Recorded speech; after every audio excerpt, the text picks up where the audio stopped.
Hello everybody, we have our exciting guest from WaterBear, Sam Sutaria, CEO, Exciting Business.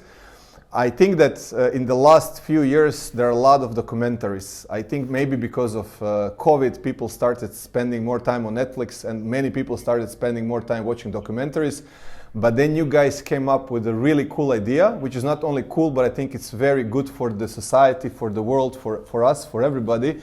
So when we started working with you, everybody here was excited because we feel we are part of something, we are contributing.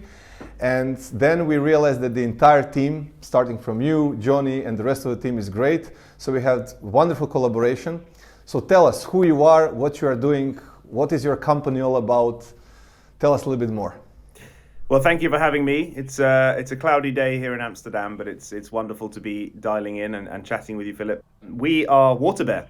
So we're the first interactive digital publisher dedicated to the future of our planet. We do two things, really. We do a lot of things, but we do two things really well. We tell great stories, and we believe in the power of turning those stories into great opportunities to take action.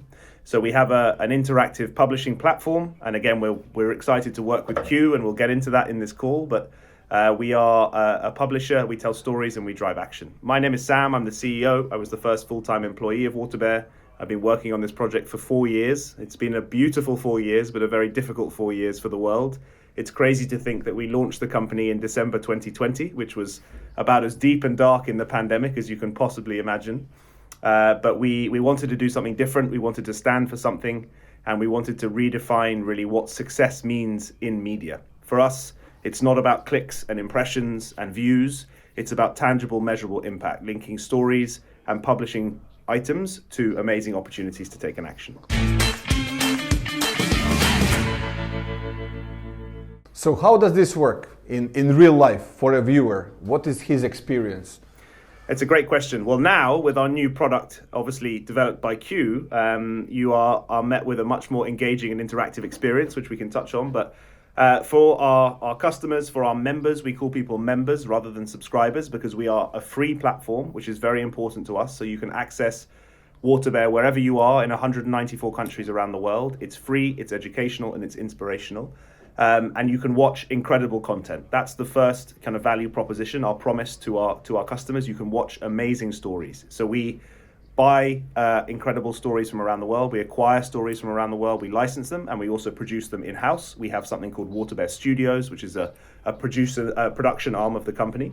And then, of course, the real value of the platform is that we go one stage further. So when you watch that content, you can then also take an action. So that could be signing a petition, it could be engaging with friends, it could be sharing with your network, it could be even donating some money to an amazing NGO. We work with over 150 NGOs around the world and really start to collaborate with these partners to find out what campaigns they're running, what stories they're telling, what amazing things they're doing. And as we say, take the stories from the front line into your home. So that's the core value proposition. Philip, we're also now launching some new channels. So we're building out a fast channel ecosystem because our real vision is how we can merge a lean back experience, watching great stories on your television, and a lean in experience where you can take an action on your mobile device. So it's a really exciting ecosystem of different products that we're building to really try and reach as many people as possible. So where do you see your company 5 years from now? How can technology help? Obviously, technology is really super important. Technology is massively important. Many people ask us, are you a tech company or are you a content company? And we often say, we're both. And actually, we've defined our North Star as the meeting point between technology and content, where inspiration meets action. So our North Star is transformation, allowing people to engage with stories and become more educated, more interested in the subject, but then also giving them the tools through technology to take an action. So technology for us is the ability to enable millions and millions of people around the world to contribute to society in a positive and just way. And that's really, really exciting for us. So in 5 years, we want to be the #1 impact media brand in the world. That's our goal, that's our vision. And there's a few steps to get there, but technology is a core part of that. Really, it's the bridge to change people's behavior. That's what technology is to us. how did you come up with the idea? How everything started? That's my favorite question. So when we launched the company, when we were planning in the first year, we wrote a list, like a manifesto, which was 8 things written on a piece of paper, and it was called the I don't like list, which is a bit negative, but we framed it in that way. And it was the 8 things that we found a bit frustrating about the media industry. So it was greenwashing, a lack of transparency around data, being interrupted when watching a film with a pre-roll advertisement, when it was being charged to donate to good causes, being, having your commission on your donation taken as a transactional fee. And so what we did was we wrote this list of values, and that gave rise to the first iteration of the business plan and business model, which is a brand-funded publisher. And of course, in the future, we have many ideas for further monetization, which is also where technology comes in, because some of the monthly recurring revenue and some of the transactional or platform-based revenue streams that we want to build is going to be core to what we do with Q over the next few years and months. But this was the origin story. My Octopus Teacher. It was a documentary made by Ellen Vindermut, our founder, and Off the Fence, one of our founding shareholders. And this film went on to win the Academy Award and BAFTA for Best Documentary. And it really told us that people liked stories about humans' connection to nature. And we wanted to build a platform that really recognized this connection to nature.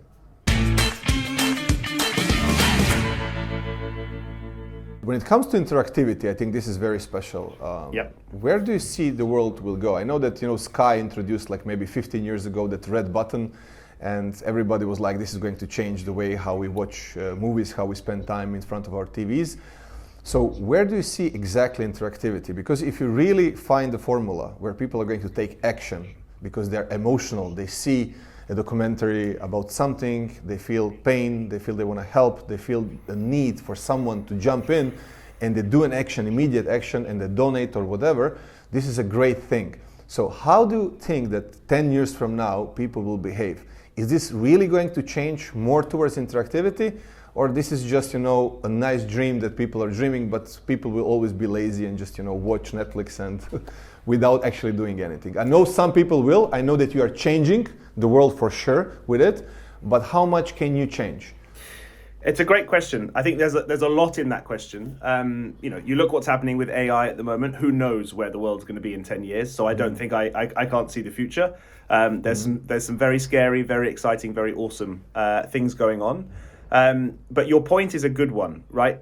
Sometimes people just want to sit back and watch TV, and it's a common behavior that is going to be very, very hard to change, which is why actually we don't see WaterBear as competing for those lean back hours. We see WaterBear as a tool that you can dip into and out of throughout your day. It's not about trying to get people to, when they watch all of their normal entertainment or their normal television with the family, try and then embed calls to action into that behavior. It's trying to build the ability to link content and action into people's everyday lives. And I think the ability to make that user experience seamless and frictionless, and that comes from lots of testing and lots of trials. But I think that's really where we want to be in the future. Where do I see interactivity in the future?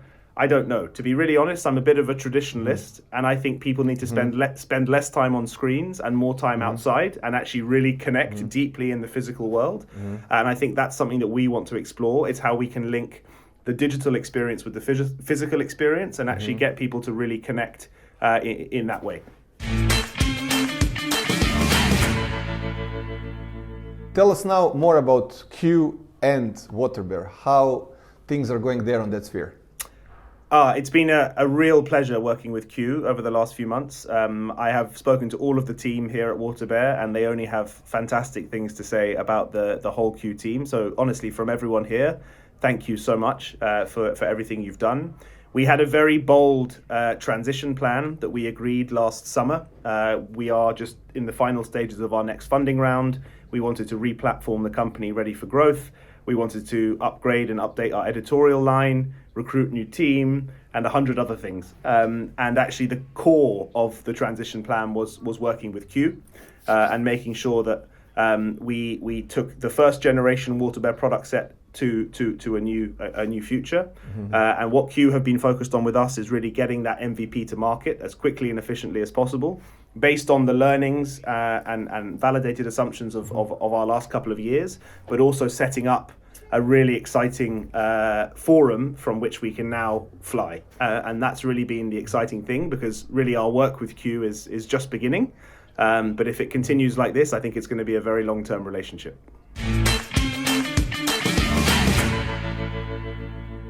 And the last question, a fun question: if Q was an animal, which animal would it be? I had to get some second and third opinions on this, and I asked the team, I asked Johnny, and I asked some of the guys. And the animal that I don't know if you're going to like this or hate this, but okay. the animal we settled on was a wolf, because wolves are fiercely loyal. They live in packs, and they hunt in packs, but they also have an amazing role in a natural ecosystem, and actually shape the way that the natural world works. They are a keystone species, and they actually shape the behavior of other animals, and they shape the behavior of the whole ecosystem around them. And we really see Q as that wolf in a big ecosystem of technology. And I think, for a long time we're going to be needing that attitude to actually shape and change human behavior. So it's not the Wolf of Wall Street; it's a different kind of wolf. Definitely a different kind of wolf. Yeah, a proper wolf. Yeah, a wolf in. Yeah. There's a great phenomena that is experienced by ecosystems where wolves live. They are a keystone species. So literally, when a wolf is reintroduced into an ecosystem, they change everything from the behavior of the rivers to the growth of the ecosystem and trees, to the behavior of the other animals. So they are a really important animal in nature. No, it's very interesting what you just said, because I didn't know that about wolves, but now I learned something. But one of our main driver, actually it's the main driver, it's our vision, it's in our mission everywhere. Everything that we are doing, we realized that inspiration is number one. We really would like to inspire others whenever we can. So whatever we are doing, we're trying to inspire not only our employees, but clients as well. So if you have the sense that we are really doing that, then this is big accomplishment for the team. So I'm going to pass the message over.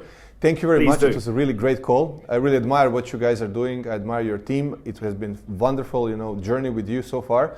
So thanks everybody. See you in the next round of Q Business Talks. Thank you. Thank you so much. Thank you very much. Bye-bye.